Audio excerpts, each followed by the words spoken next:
think it's just gone 7. No one's coming. Somebody normally pops up on chat and says, "You are live." So I was 70. Yeah, we're here. Excellent, cool. So we'll just give people a few minutes to log in and join us. I know there's sometimes a bit of a little backlog getting into the webinar event, so we'll not kick off immediately, and just give a few minutes for people to join.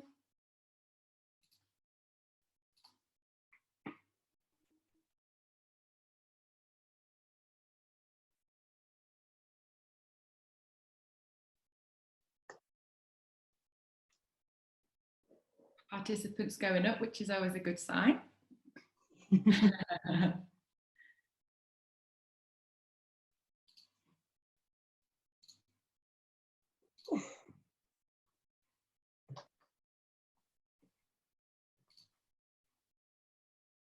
Cool. So I guess if we get going, so thank you everybody for joining us tonight and for episode 2 of COVID-19, What the Tech is Going On.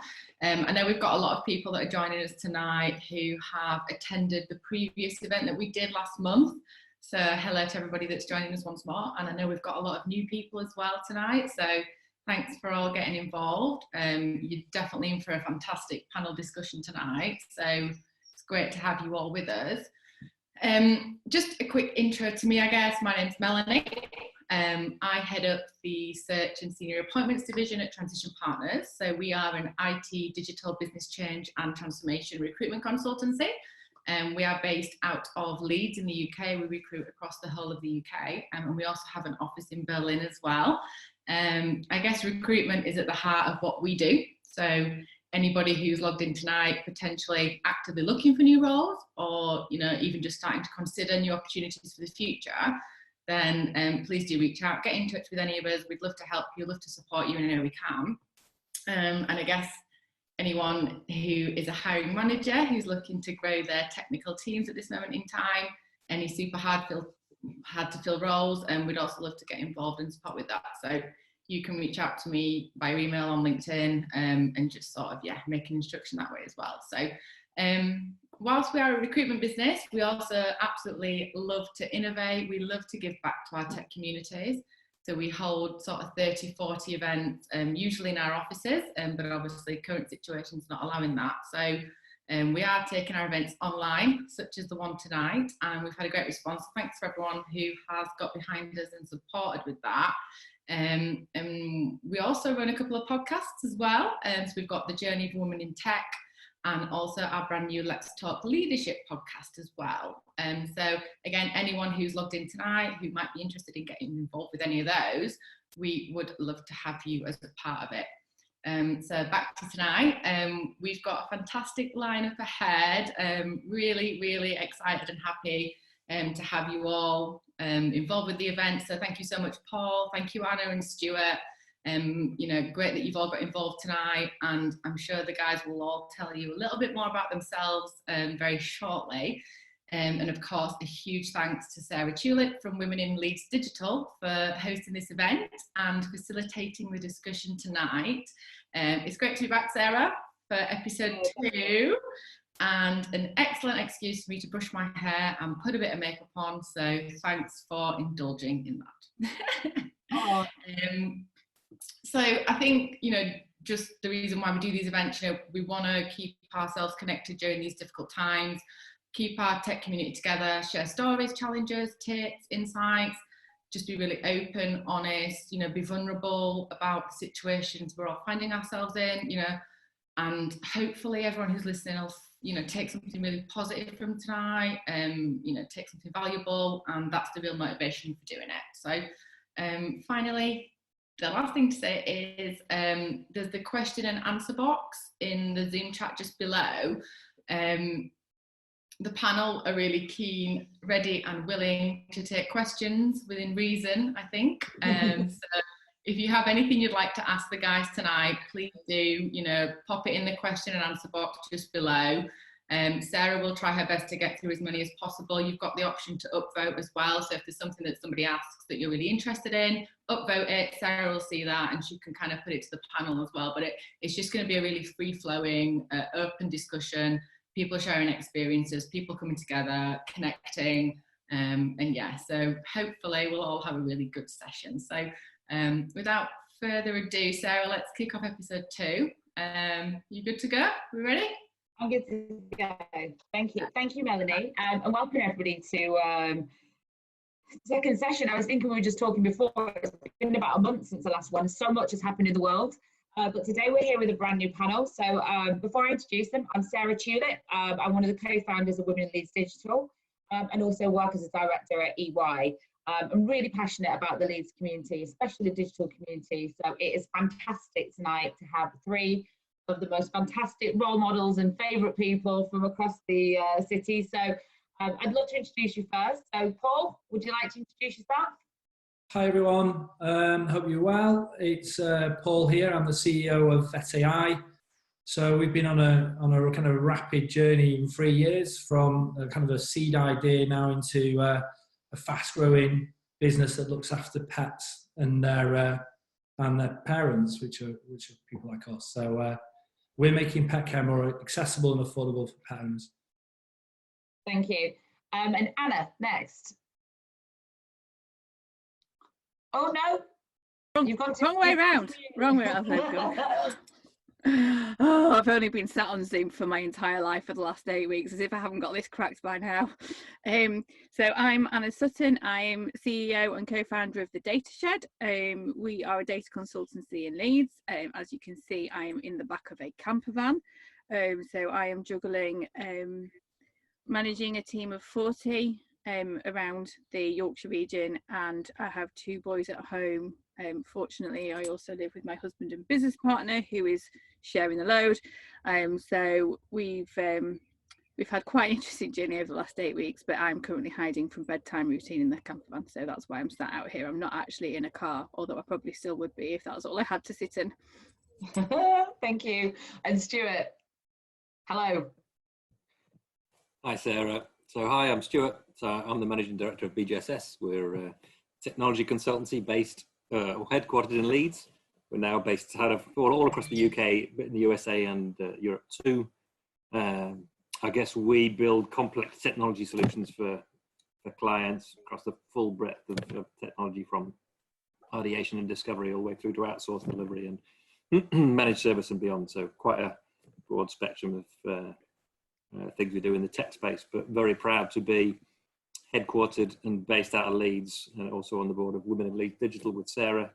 Slightly odd as a man, but give me a bit. We've got to represent, yeah. But yeah, so we're very excited to be part of tonight's session. So thanks, Sarah. Yeah, and me too, because it's amazing to have like you 3 guys. I think you're both, 3 of you are all role models within the city. I think you've all got fantastic businesses. So before we get really into the detail, because I'd like this to be a really frank and open discussion, I think it would be interesting to find out a little bit more about your businesses and your journey through COVID, just to give a bit of a shape to where you're at. So maybe staying in the same format, Paul, talk to me about VET.AI and the last couple of months. God, I mean, it's been a crazy 4 months for us, because one of our biggest problems was changing customer behaviour. What we do is we offer, effectively telemedicine for pets. Think Babylon Health, NHS 111 for pets. And what COVID's done for us is it's kind of forced customer behaviours to change. And so what it's done is it's kind of accelerated our growth, and it's meant that we now have gone from a team of, say, 25 to a team of 80, nearly 70, 80 now. I've even lost count, but we've grown so quick. And the key thing for us is, the customers and the pets. So we're servicing thousands of customers every single month now, and making sure, obviously, their pets stay healthy in a time like this, where ultimately they haven't any other option, really. Vet practices are only seeing emergencies, but what we're proving is telemedicine isn't just a COVID thing. It's here to stay, because we're treating pets remotely as well as a practice would physically. So it's an amazing evidence piece that we're gathering that we'll be able to showcase after this. So I guess your business is like a true case of like going digital fast. It's always been interesting, but you were saying like the most of the people you've hired have been vets. So tell us a bit more. What about the vets themselves? Yeah, I think it's really interesting. Oh, well, I think the industry is just such an old-fashioned industry. I mean, even like a website's quite exciting for the veterinary profession as a whole at the moment. So for us to be doing something that is actually quite old in human healthcare, telehealth, is like a complete innovation. With regards to vets themselves, I mean, it might surprise some of the listeners today, but you know, vets in the UK commit suicide 4 times the UK general population. I mean, that's just shocking, and that is down to being overworked and underpaid. It's also other contributing factors. What we've done is we've created like an Uber model for vets. So what we're focusing on is getting the vets to put life before work, and so they can choose the hours of the work they like to do, and we're flexible, and we allow remote working, and we trust them, and all these sort of really key ingredients. And the impact on actual work life balance for our vets is massive. So we've got a team that are actually joyous, no pun intended, our brand is called Joy, about working for us. So it's an amazing honour to be part of it as well, because we've got an amazing team with vets. You know, they've dedicated loads of years of experience to our project, and it's brilliant. Fantastic. And Anna, tell us a little bit about the data shed. For us, it's been as for everybody else, it's been a mega roller coaster. I think the most stressful thing for me was actually making the decision about the safety of the team. And I know I spoke to quite a lot of people about what other people were doing and how they were going to approach it. We did a working from home test the Friday before everything shut down, and we just decided not to reopen again.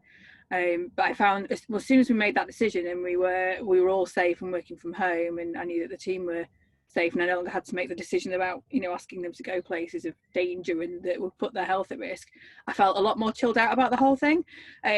But I mean, for us, we've been very fortunate in that, you know, our clients, we can work with our clients remotely. We're already working in an agile way, so a lot of the systems and the communication methods were already kind of set up, ready for this kind of situation. And we also have a couple of people who do work from home on a regular basis, so they kind of stepped up to the plate and gave kind of training to the teams about how to stay motivated and how to manage the boundaries and how to kind of manage the transition. So I count myself as being very fortunate, and the team has been very fortunate in that we're still kind of full pelt delivering work for our clients. It's made some of the clients who were less happy to do remote working they've transitioned at speed to allow us to work from home, which has been absolutely brilliant. And I think, you know, that's really sped that kind of process up for people who weren't able to work from home. They've really had to move fast. So yeah, for us, really, it's just been this very similar to everybody else's journey, really, and just trying to make the right decision for the team and work out how we stay in contact with people. But so far so good. I just can't believe it's only been 8 weeks. I feel like it's been about 8 years. Yeah, it does feel, I know people talk about the new normal, but it feels quite normal now. I remember having these conversations 4 weeks ago, and nobody knew what was next, what was happening. I don't think we bedded in, and I think people are starting to feel like this is almost a normal routine, although change is about to happen again. And I think it's interesting about the remote working thing. I think we should touch on that again, because in a bit more detail, because it is surprising as well, you know, to our business that clients really have changed their perception on how you can work with them, and relationships online, and Zoom and Teams and all those things. Stuart, give us an update. Yeah, so everything Anna said and more. I guess we're all in the technology sector, and so I guess for us, probably not so much of a challenge. And I think I feel, and I know what BGSS does, and I'm sure the rest of us on this call, I think we're lucky. We're in a sector which has, for us, been hit less than some of the other ones that are fairly obvious to spring to mind. So I think very grateful for that. And I think it's also think about the maturity of your company too. So we've been going since '93, so that's a fair while now. But if this had hit us 5 years ago, it would have been much more difficult challenge. I think the technology's moved on. Arrival of the cloud and things being hosted kind of externally. So much easier for organisations, and laptops and strong comms and broadband. So I think there's some really good infrastructure in place. And being technologists, I think we've all sort of transitioned naturally to that. Yeah. But I think the things that have surprised me were the ease with which we did it. And I think anybody in the technology space, we all subscribe to the kind of agile thing, co-located teams all working together, a bit of chat, kind of sat next to each other. And now all of a sudden we just dispersed ourselves all over the place. And I guess as a business, we've had to get used to that over the last 4 or 5 years. We've grown quite rapidly in that time. We've got about 10 cities across the UK, a couple in the US and something in Europe. And I think so we've started to do that a bit more, and maybe that helped. But I think there's something about human nature, and I think people just stepping up to the plate. You know, you talk to people that recruit based on experience and skills off a CV, but there's nothing to replace just a bunch of people that want to get together and really succeed and just look after one another. And I think what this has done, aside the terrible nature of the pandemic, but from an organizational point of view, I think it just created an opportunity for a lot of people to step up and kind of work together as teams and demonstrate skills and just wanting to do a great thing, you know, passion and wanted to be successful. So, you know, from young people join the organization with no commercial experience, just stepping up to the plate and being able to work part of a team. So I think from that point of view, it's been phenomenal. I think it will create staff loyalty, and I think just as a leadership teams, how we all behave and how people respond to that, people will buy into the organization or not. But I think it's created an opportunity for everybody to really muck in. And you know, we took some prudent financial measures as soon as it looked like it was going to start. We said, right, look, you know, everybody, just got to be really careful. You know, we're not going to flash cash around. There's no pay rises. We're battening down the hatches from that point of view, and everybody was bought into that. And I think just being that and making sure we do the right things, our ethos is to come out of this as big as when we went in, so keep all the jobs, look after everybody we can. It's not about profit. This is about maintaining a solid organisation. And I think everybody appreciates that, because we've all got wives, kids, houses, pets, whatever else to look after. So I think if an organisation responds the right way, coming out of it, I think technology organisations like ours will be stronger. I think that's the positive thing for me. Yeah, and I think that other organisations who operate with you will be able to make that communication and work well as well. So talking about your businesses, I think that good businesses are built on good people. And so your organisations are probably successful because of the people within them. So whoever wants to pick this up, but like, what sort of measures have you taken place, you know, for your employees? Is there anything people can learn? Is there anything that's not gone right? You know, what are your thoughts around this?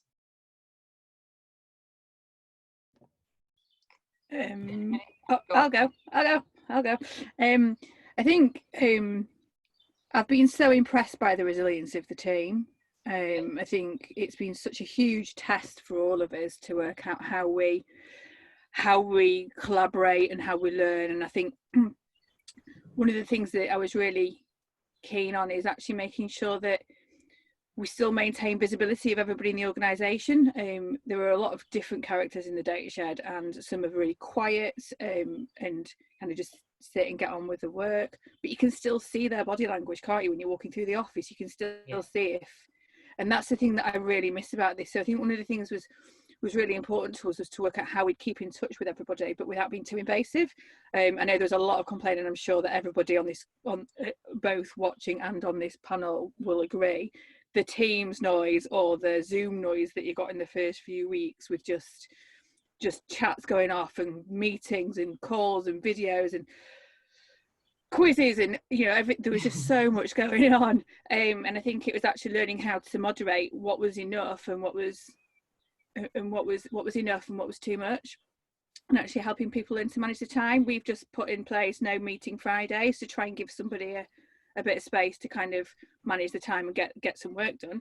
And we've also all learned how to use the do not disturb function on Teams. It's been off.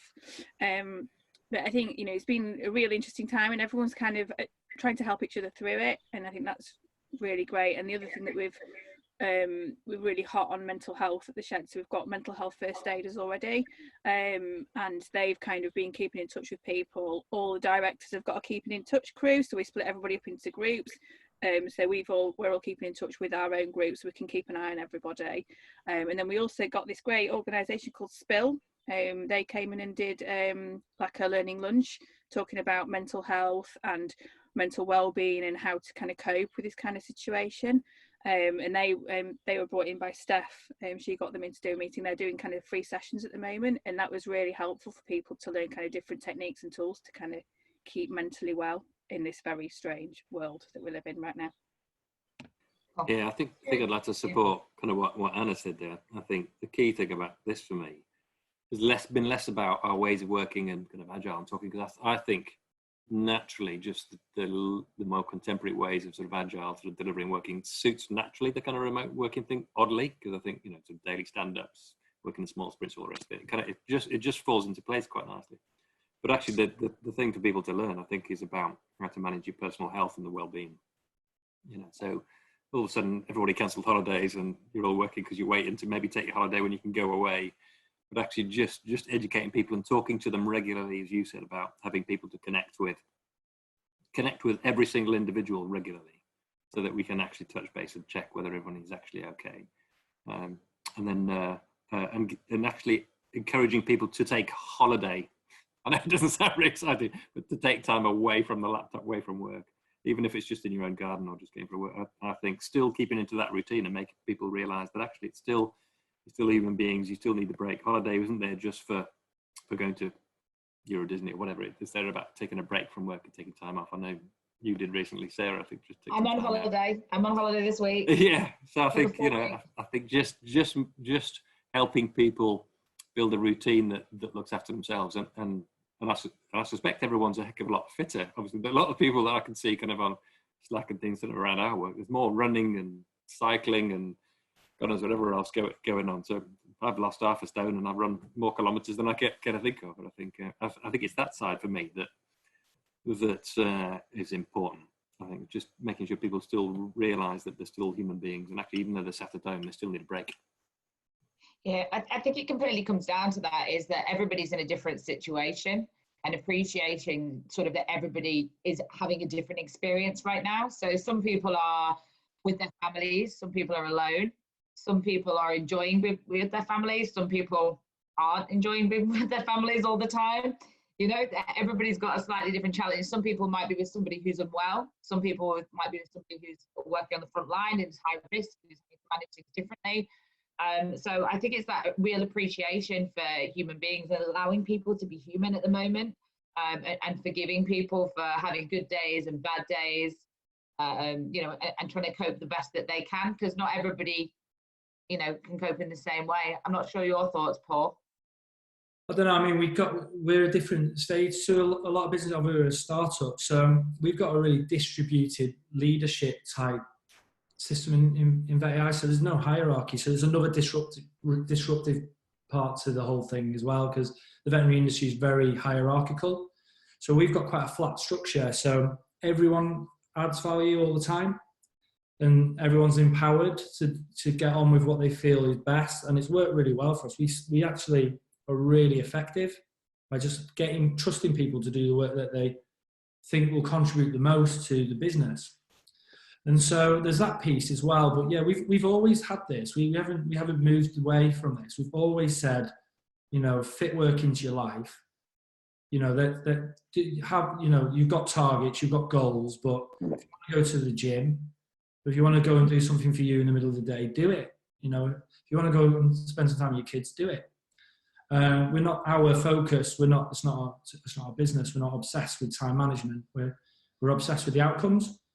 And so in this environment, we've just found that in a way we've bonded stronger through this kind of weird connection over video. You know, we have drinks on a Friday. But to Anna's point, it's a really, really good point. We're doing lots of meetings, and sometimes those meetings don't result in particularly good actions. So we've had to filter, and we've had to condense, and we've had to really reinforce agendas, just to sort of get people through the meetings. We started with hour meetings, and then we sort of said, well, why are we putting an hour? Let's get it to half an hour. Let's see if we can get it in, and let's get through the points, because and then leave discussion for separate groups. So there's been lots of bits and pieces like that we've had to sort of focus on more. But yeah, overall, everyone is happy in the business. So we want to make sure that stays post-COVID as well, this isn't just a knee-jerk reaction to COVID. There's lots of lessons here that we need to now move into normal working life when business is more usual.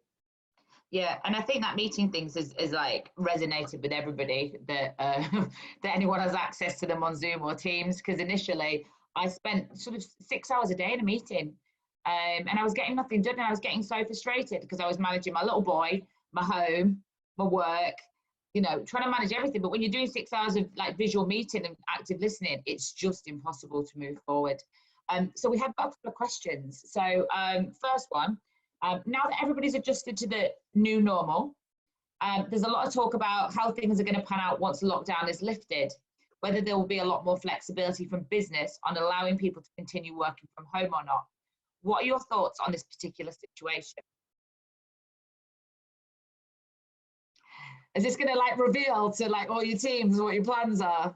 Okay, I'll start then. But I think it's been a fantastic thing for us. I think so as a consultancy, spread across multiple cities. You speak to a client and say, "Oh, yeah, I'd love to have this team, but they've got to be in this city, this time of day, in my office." And I think this will have hopefully smashed a trap through that wall, and that your clients will realise that actually you can be effective with great people remotely. And I think that'll help companies like probably all of ours service our clients, and because we'll have phenomenally skilled people spread across the UK or the globe with different skills. And actually for them, if they can tap into that resource without them having to be kind of sat on site kind of with them, I think that'll be a phenomenal advantage to them. And I think this has just proven that sort of thing can work. So I think it'll create a phenomenal opportunity for consultancy like ours and clients. Yeah, it does. Yeah. Whereas before you'd have to spend time with them, sit on site, work with them, you build up that trust. But actually now, hopefully, they'll see that working with you, that's sort of almost crashed through the trust boundary a little bit quicker, maybe. I think that will open up opportunities for everybody, I think. And it's a fantastic thing for Leeds, you know, I think, because I think Leeds, a digital city, has grown phenomenally with some great services and offerings. But actually, imagine what we can supply to the rest of the world now. Another thing on that, Stuart, is I was checking some of our like costs earlier today, and that sounds really dull.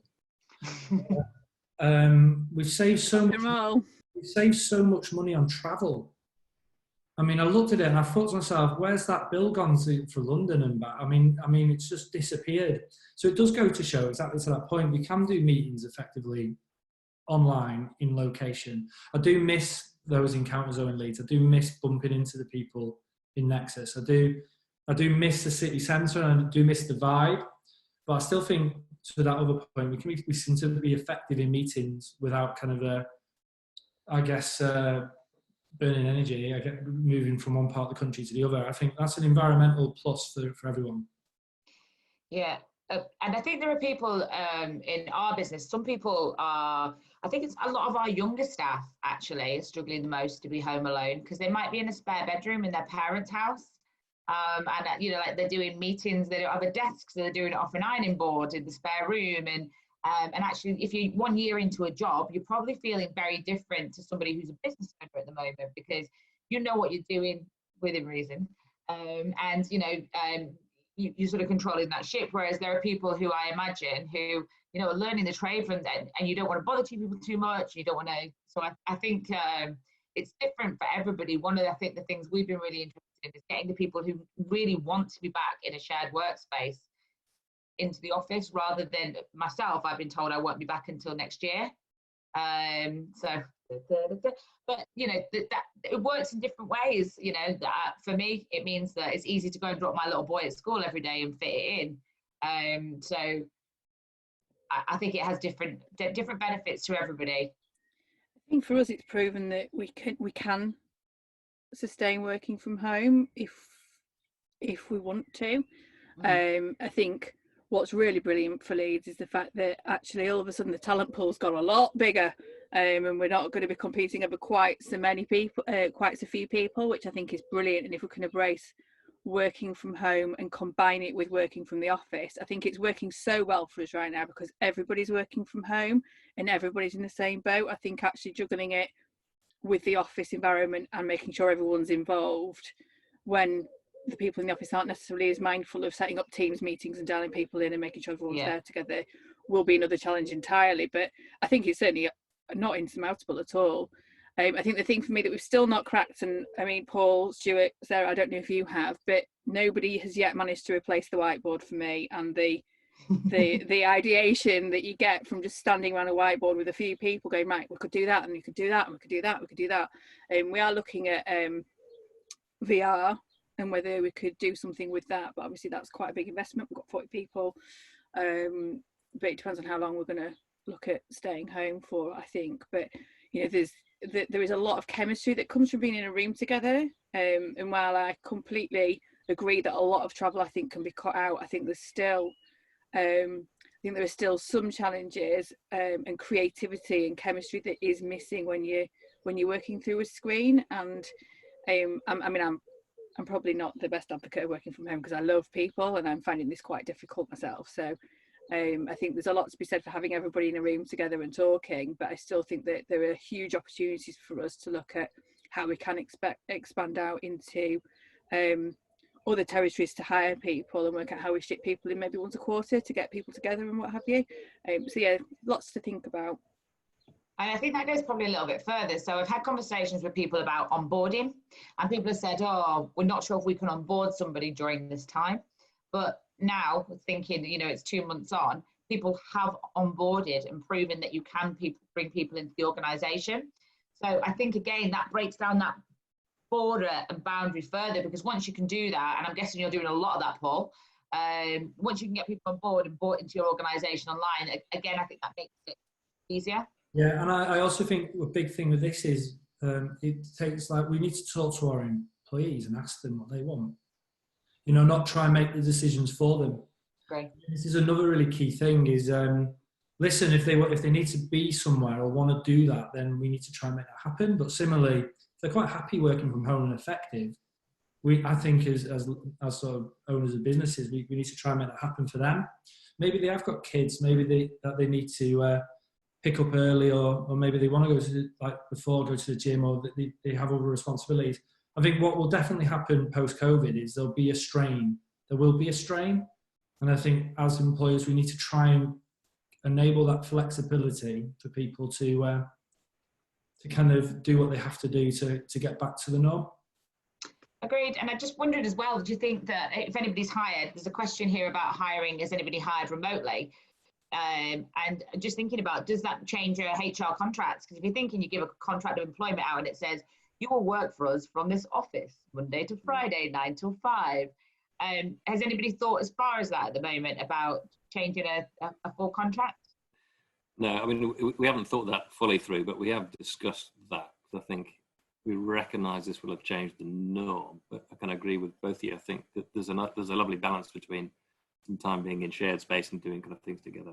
We have managed to kind of, we do quite a bit of ideation and that kind of service design type stuff, which needs people kind of in a room with a whiteboard, and we've built ways of doing that and using technology to support that. So I think that's okay. It is better, I think, but we haven't thought that fully through. There was a couple other bits in chat that kind of relate to that about sort of young people and kind of learning and development stuff kind of around this too. And I think Paul's point, I think you have to now create almost a contract of employment, almost on an individual basis, regardless of what it says on the piece of paper, about how you're going to be flexible for that person to be successful, because there might be a young person working off dining room table, so obviously they probably want to spend less time on Zoom chats and more time just perhaps cutting some code or whatever it is that they do. But also we've had to introduce new learning and development platforms within the organisation to kind of support our teams to do that. So more soft skills training, more things that they can look at to understand and work in a new way. So just work twice as hard on supporting our people on coaching them and doing their jobs, and providing access to material that we would have usually done face-to-face or in groups, but now through online learning and that type of thing too. Yeah, and I guess anybody who's hired at the moment or has hired during COVID has hired a remote worker until further notice. So is there anything else that people have done to integrate people that's working well? Because it is different, you know, you can't just go for first day lunches and Friday drinks and get to know. So is there anything anybody's done in that space that's been useful? I scared the cack out of our new guy by making him have a coffee with me last week. I was like, because normally I meet all of our new people by just bumping into them in our office, because gone are the days where I get to interview everybody. But you know, I always make a conscious effort to make sure I swing by somebody's desk in the first week of and I was like, and Mike won't mind me talking about him, I don't think, but he started with us 3 weeks ago, and I kind of got to the end of last week. I was like, I don't even know what it looks like. So I just dropped him a message. I said, can we have a coffee and a chat, because I find this really weird. And I think, you know, the teams are all making really conscious effort. We've got so Mike started with us, and we've got another guy joining us in a couple of months. It's a long process. He's currently stuck in France, so hopefully he'll be able to join us in the UK at some point. But I think it's about working out how you kind of get them involved in the team conversations, and make sure that we've got quite strong team meetings anyway, so those will just happen. But then making sure that we have the kind of getting to know you chats, and all of the induction stuff still happens remotely, but also be really conscious that they need to get to know the wider team and work out how we do that. It's not easy. I think the thing that will be really challenging is when we start looking at hiring and management. So we've got a role that we will probably need to fill in the next couple of months that will require some managerial responsibility, and that's a completely different relationship to build. And I think, you know, bringing somebody in to become part of a team, I think, is one thing, and you can facilitate that, but actually building that kind of management relationship with your team is really difficult, particularly if you've never met them before. And I think that's something where we really might start to think about how we could open the office partially once it's okay, to kind of get a couple of people in to talk, maybe. I don't know, we'll see. Okay. So there's a couple of questions in the boxes, so I'm going to have a little run through them quick. So before we move on, so how do you as leaders manage darker, more challenging days that we're having at the moment? So somebody talks about practicing vulnerable leadership. So I've been really open and said, you know, like, I have had cries and I have had fallovers, and, like, you know, being emotionally open and available. But how do you guys, is anybody sort of looking at vulnerable leadership? Does anybody feel that they're practicing that in some way, Paul? I can't say I'm now, but I can say that Vet AI was born from a very vulnerable time. So as kind of a really positive slant, it was a dark and challenging moment where all the starting blocks of Vet AI came from. And I came from an agency kind of creative background, and then moved into veterinary, and I had no veterinary experience, and built a really challenging veterinary business, you know, quite quickly. And I guess what my point with this is if it is a challenging time, normally those times you can learn quite a lot. And it may be that you decide something completely different soon, or you maybe realise that you weren't quite happy with what you did.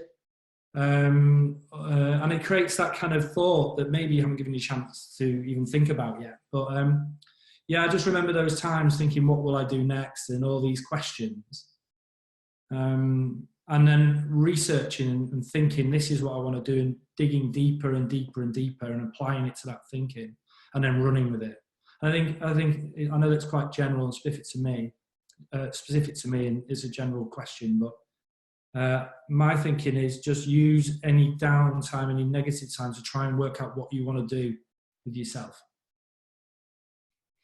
So do you think, like, it's probably going off slightly, but do you think it's a really good time if you've got a good idea to just go and do it? I think it's a good time for you to sort of if you I guess yeah, the answer to that, yeah, is well, not to just go and do it, but certainly to sort of look around, research, plan, think about how you would do it. Why not? Feels like it's a bit more of a level playing field at the moment, you know, in the digital world. It's not like, you know, somebody's got an advantage of you. You're all playing on a very similar playing field. So I think it's exciting times. Got a question here from Mr. Leeds Digital Festival, Stuart Clark.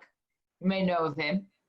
So he's asking about going back to the office. He's thrown a complicated question. So if you were a company of 100, could you go back to 100 desks or 20 and have 20% of the firm coming in just one day a week? And if you do that, how do you keep and build a team ethos?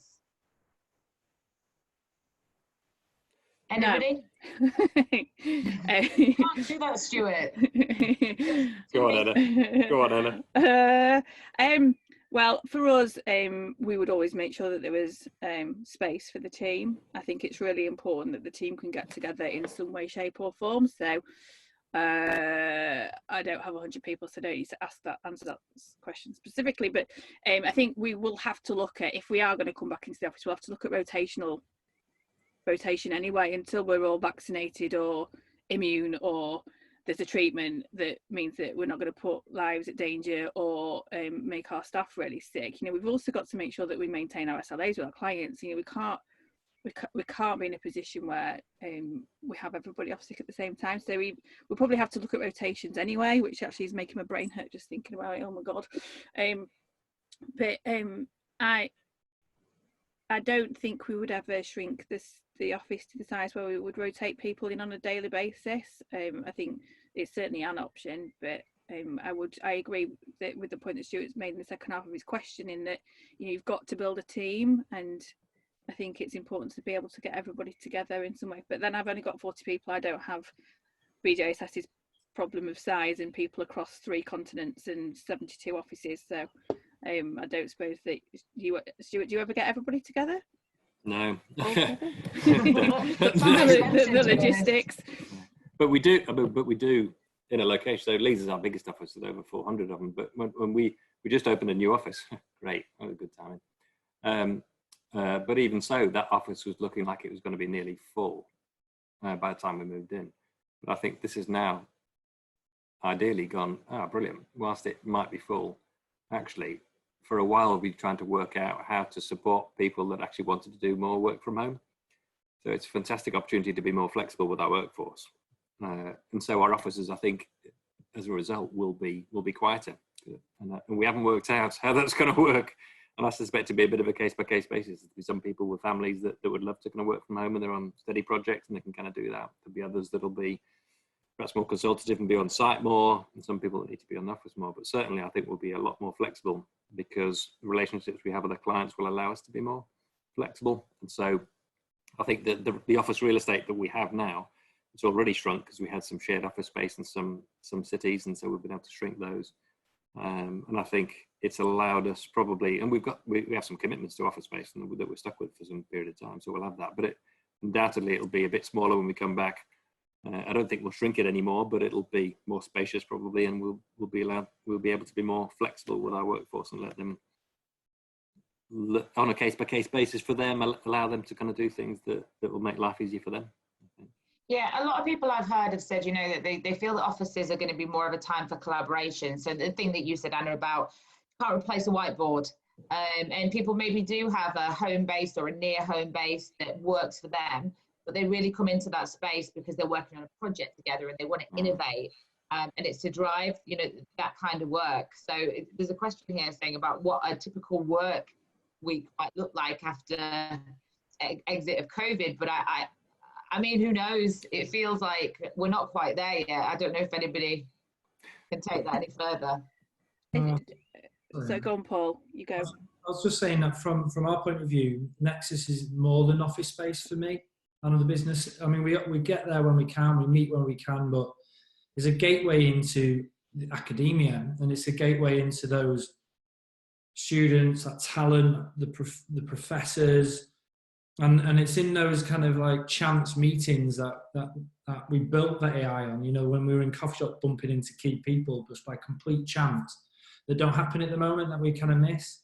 But yeah, I don't think we'd ever shut the idea of Nexus down on us for this reason. We want to create a place of work for people if they want to go, and it's up to them if they want to turn up and go. But you'll probably see me there quite a lot because, to Anna's point and Stuart's point, I quite like to be around people. I think it's also, you were talking about those people who are earlier on in their career, and I think they really benefit from being around other people. And I think particularly those who are sat in shared houses, that, you know, we're not all fortunate enough to be able to have a really productive working space in our homes. Or a camper van. Well, you know, what you got right. And I think there's something really important, particularly in tech, particularly when you bring in engineers along, that pair programming and conversation, and that is really, I mean, I would have hated working from home when I was in my 20s. I mean, one of the best things about working in agency life was being around the people. It sure as hell wasn't the pay. And I absolutely loved being around people and learning from them. And I just don't think that you can recreate that experience from home. And I know that there's a question in the channel about, how to make those people comfortable. And I think the only way that, a few of my team really, really hate working from home. They really don't like it. And they're really struggling with it. And we're trying to make them as comfortable as we can. I mean, honestly, it looks like the office is being looted. All the chairs have gone, all the monitors have gone. People can go rob it. There's nothing there to take. We've just got desks there. And I think I think we need to be mindful of the fact that, yes, it's great, this working from home stuff for quite a lot of us, but there are quite a few people who really benefit from being in an office, and the sooner we can open up for some of those people, the better, as long as we can do so safely. Well, I think government warning here. I think that's a mental health point as well, Anna, isn't it? Because I think, imagine being in London in a small flat with a family again, and thinking about those people trying to run businesses like us who haven't got, I guess, some space, be it a camper van or whatever. So I do think there's probably some issues creeping into people's lives all the time. My best mate's stuck in a 2-bedroom flat in Saltaire with 3 kids and trying to run a business, a top floor flat. She's got no garden. There's outdoor space, but I keep ringing her up. I'm like, mate, you all right? She's like, I'm coping. I'm like, good. The bottle of wine. Counting all the kids are still there. It's hard. It's really hard. It's really tough. It's hard. It's quite. Every day I'm practicing gratitude. Just think about how lucky I am, how lucky we are, how lucky we all are to be in a company that's going, to know that I've got a garden that my kids can go in. Grateful for the weather. Then that's, and to the question earlier, how do you deal with the dark days? I kind of try and just remember how lucky we actually are to be still here and still kind of having a business to go to every day, and having the space for the kids to run around and not be going too mad with them. And I guess teaching you patience. Yeah, I guess the point is there isn't a new normal, is there? There'll be a new normal for individuals, so there'll be multiple new normals. The normal for a new raw talented individual versus somebody with 5 or 10 years experience, somebody with families, and they're all different. And I think hopefully what this will give us to do is the opportunity to craft something for those people, and it's different. It's not the same for everyone. And I think there was a time where you kind of feared that a bit and say, oh, if I do that for you, I have to do that for someone else. Now, in fact, it's the opposite. It's going, well, great. Look, we found ways of working, and actually some people will have liked this, but you know what? There's a whole lot of people we have to recognise that won't. And so, do you know what? We'll have to sit down and we'll have to make some arrangements for individuals, and that should be a really positive thing for us all, I think. Well, that also, there's a couple of things on that I've had conversations about recently. One is that if everybody's treated differently and everybody has their own requirements, then people like who have neurodiversity and sit on different scopes, they're all normal because everybody is different. And also there's that thought about just because we were doing it that way doesn't mean that we were doing it the best way. Can we make better from what's gone on? So, it was a one size fits all. This is how we work. You fit the mold or you don't. I know I've struggled with it, becoming a mom and what that looks like. So actually, is there an opportunity, if we don't lose what we've learned, to build a better working world for people? I don't know. I think we're all getting to know each other so much better. I mean, for a start, you can see inside my camper van, and everyone's seen inside my kitchen over the last 8 weeks. And I've been on a new business chat where I was on with an FD, never met him before. I was presenting the creds, and we got interrupted by a 3-year-old who wanted his paper aeroplane building, and that totally broke the ice. And I think what it's doing is bringing much more humanity into our communications and forging kind of stronger relationships in the way that some of this is just so completely ridiculous. but we can laugh and we can work through it. And I think that's just making us more authentic as people, and we're forging more authentic relationships in some, I know that completely contradicts the point earlier about forging kind of connections through screens, but it's been really interesting to see how seeing into people's homes makes such a big difference, and how we get to know each other on a different level to how you would normally get to know each other in the business world.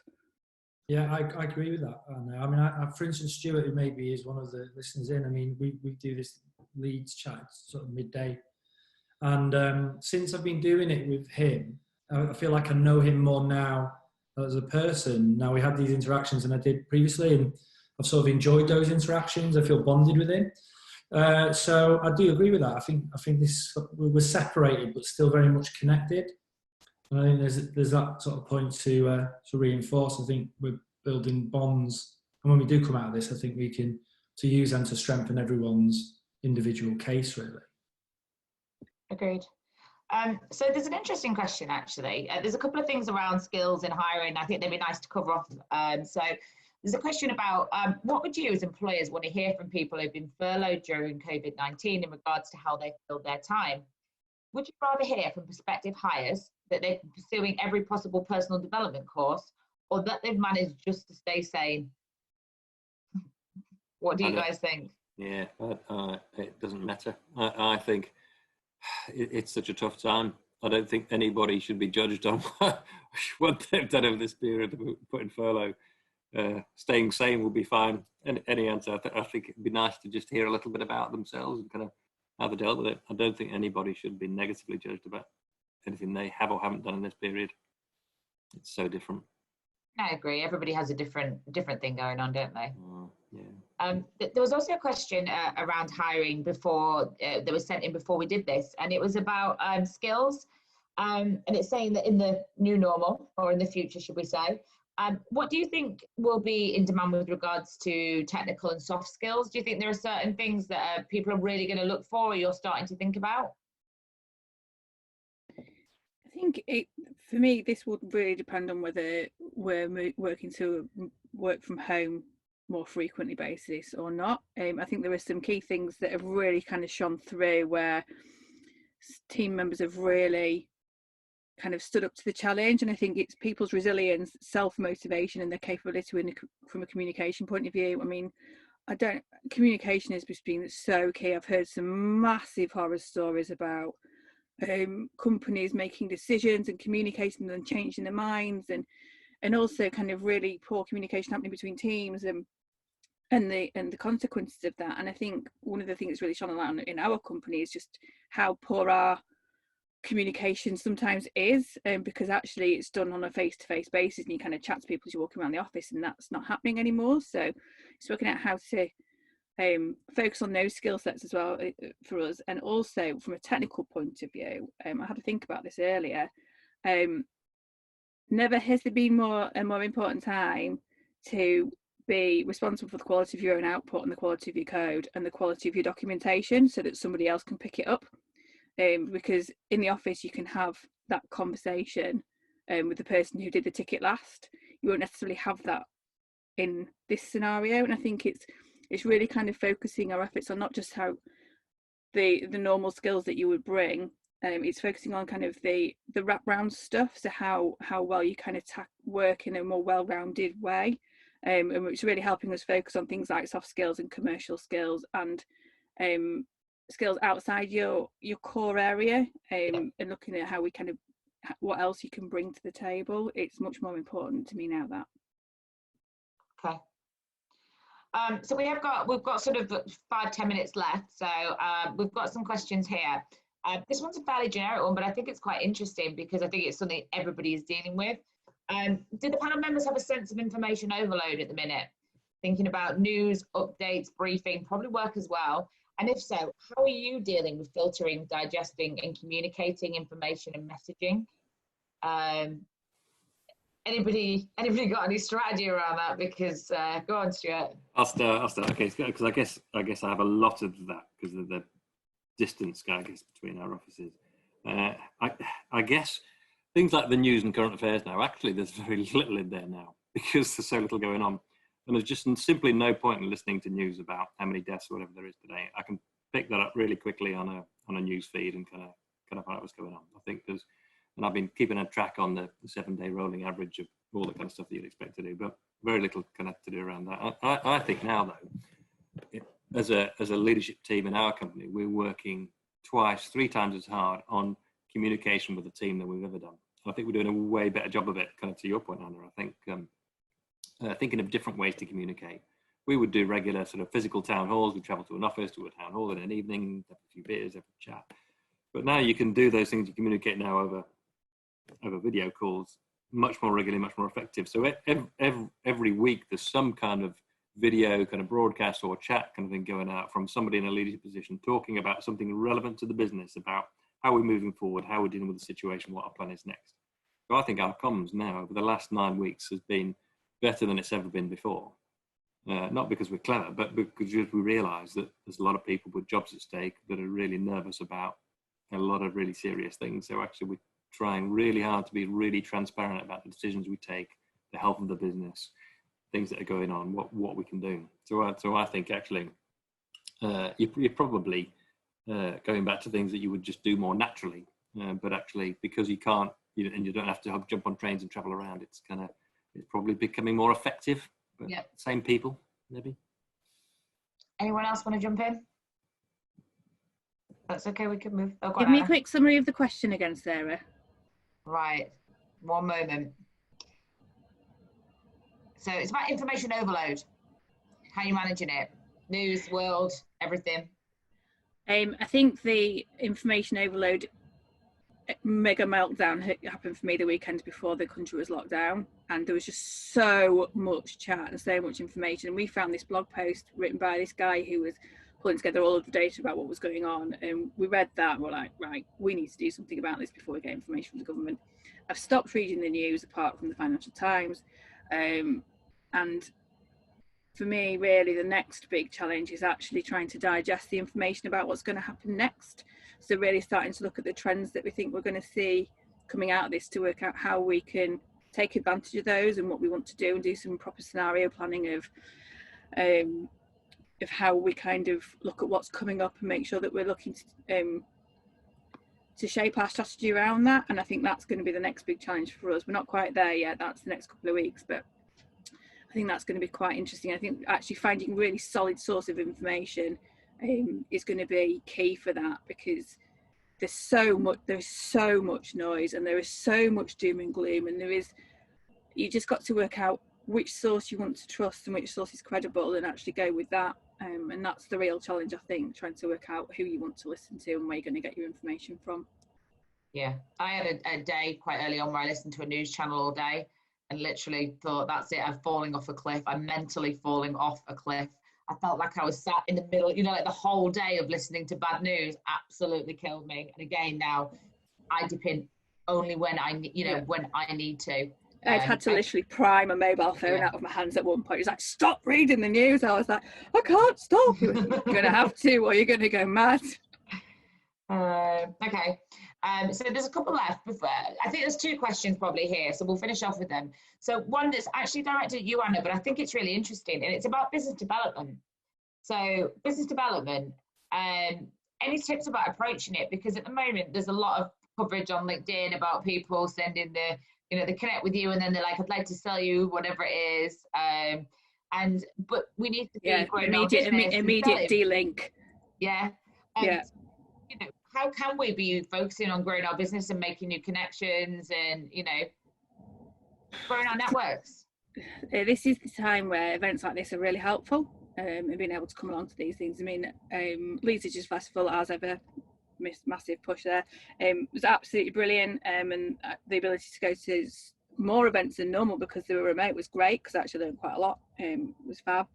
I think this is where actually speaking to people and asking them who they know and having coffees with people and making sure that still happens is really important. We are still doing remote workshops, which we're finding actually more effective than they were face to face. Our new business pipeline is still quite full and we're still having those conversations. I think the real challenge for us will be in 6 months' time, where the leads that will be coming into the top of the pot now will start to come to fruition, and we'll yet to see that. But I think it's really about looking at what your strategy was, looking at how you can push that out differently, whether that's getting on the phone to people, setting up more Zoom chats because you're probably not on enough already, and just asking people. It's much better to get introductions than to slide into somebody's inbox and try and sell them something 5 minutes later, because it's just not going to work. And PR, I mean, PR is so important in terms of getting your message out there, as long as it's the right message and it's sensitive to the current climate. I think it's just about making sure that you've got the right message and you've got something to say that's relevant. Okay. Anybody else want to add anything on business development, or we'll have our final question? I think I've got something on this. I think that it's about what your customers need, and I think if you approach if you're approaching the customer because you need money, I think that's not necessarily the right thing. I think that there's a great opportunity at the minute to support partners and businesses in other ways, and then post-COVID, you might have created quite a solid bond to then thereafter make money. I think there's quite a few doors that could be opened if you don't try and drive towards kind of money into the business, but maybe think about a higher meaning or purpose. Can we get together and do this for the better good? And then you come out of it with like a solid bond with someone that you've worked together and done something quite positive. So again, it's that meaning and purpose. It's not business as usual. It's business quite unusual at the moment. So I guess driving those meaning and purpose propositions by working together. Okay. Yeah. Cool. I'd agree with Paul. I think it's a great time now because, not in all sectors, but in some sectors it's quiet. But what a great time to get to know your clients a bit more, just to talk to them. Businesses are struggling in some areas, so actually trying to find out what the pains are, trying to work with them to try and identify the things that actually you can do together, but not now. Yeah. So it's not a hard sell. It's kind of like, well, okay, coming out of this, where do you need to be? What have you seen? Oh, do you know what? You've taken advantage of this digital opportunity. What's that? So actually, what a great time to get to know your clients and actually sit back and reflect on your business. I think we've done more work over the last 8 weeks on refining the services that we sell in particular industries than we've ever done, I think, because there's less of the new business kind of sales kind of stuff that normally would happen. So actually, it's given us some time to kind of probably think a little bit and revisit and actually probably do what we should do more regularly, to be honest. Yeah, there's loads of people doing stuff for free as well. So like giving away free services and trying to just help people. And, those people, if they can get through this, will then be grateful to you forever. And I think, just working out how we can, again, it's Leeds collaborative, right? There's people who are just kind of coming together to try, and if we can all get through this together, then, we'll all be out the other side and we can all get crack on then, can't we? So there's been some fab kind of things done by some of the legal teams around the city, like to help people with things like furlough advice, and the financial sector supporting people with financial advice and what's been offered from the government. And that's all been great. Agree. And a lot of our leadership at EY, it's been about get the businesses through it, do what you need to do, support the businesses, and make sure that the businesses in the region come out the other side. So we've done so much pro bono work, but it doesn't make sense not to, because your client base needs you right now. And I think that's one thing, is if you support your client base or your potential client base at the moment, when they are ready to do business, hopefully they'll want to do business with you. Okay, so we're slightly run over. There is one question that keeps coming up and everybody's liking it, so we should probably finish on it. And it's about, what team socials can we do apart from quizzes? Does anybody have a solid team social that isn't a quiz? No. I heard somebody was doing a wine and cheese tasting. They'd had wine and cheese delivered to people's houses, and they were doing a joint wine and cheese tasting. Anything else? We sent biscuits and sunflower seeds. So we're having a sunflower growing competition right now. So we sent biscuits, sunflower seeds, stress balls and tea bags to everybody in the shed. And we're planting, I've lost my sunflower seeds. I'm going to be in loads of trouble. But yeah, so everyone's now sharing sunflower shots of seedlings and stuff everywhere. And Ed and I had our own company social in our conservatory on Saturday night. We lived together, and we decided to work out how many cocktails we could make out of our drinks cabinet. That was a really fun social, and there was no quizzes involved. And don't you guys bake bread as well, Anna? Do you not have a team? Oh, bake with Bevan. Well, they're all doing it. They've all managed to make their sourdough starters. Their bread all looks wonderful. Mine looked like a cow pat. So mine has gone in the bin, as has my sourdough starter. But yes, so if anybody would like to bake with Bevan, the sourdough instructions are on our Twitter. And the team are all making wonderful loaves of bread, and I hate them all. Anybody else, Stuart? Is there anything you guys have been doing to beat that? No, no, I can't beat that. It's just so random with us. I guess just everyone's doing so many different things. We were doing. There's a lot of people going out running. We're doing Strava art, all that type of stuff. Just there's so many different things going on. But I think Anna, I love that stuff with Anna. I love the baking, so that's great. Do you think it's just finding common interest in the group, like finding out what people are interested in and pulling together? So if it's running, have a running group, it's baking, you know, or just getting people to try something new. Have you seen the idea on the chat? Silent disco. Silent disco. How good is that? Brilliant. Mega. That's something for everyone to do next week, yeah? That's happening. I'll be up for a bit of flossing. Well, listen, it's after 8, but can I just say thank you so much to the panel. Thank you to Paul, Anna and Stuart. You've been amazing. I think it's been a really interesting conversation. Thank you to everybody who's come and listened tonight and hopefully enjoyed the conversation. And thank you to Melanie, who is back from Transition Partners. Thanks, guys. Amazing event. Amazing. Thank you. Thanks, guys. Thanks for inviting us. Thank you for having us. Stay safe, stay healthy, don't drink too much. Top up. Cheers. Thanks, Melanie. Cheers, guys. Cheers, thanks, Sarah. Everyone Cheers, Anna. Cheers, Paul. Cheers. 25. Well, see you guys. Thank you. Cheers, guys. Right, see you later.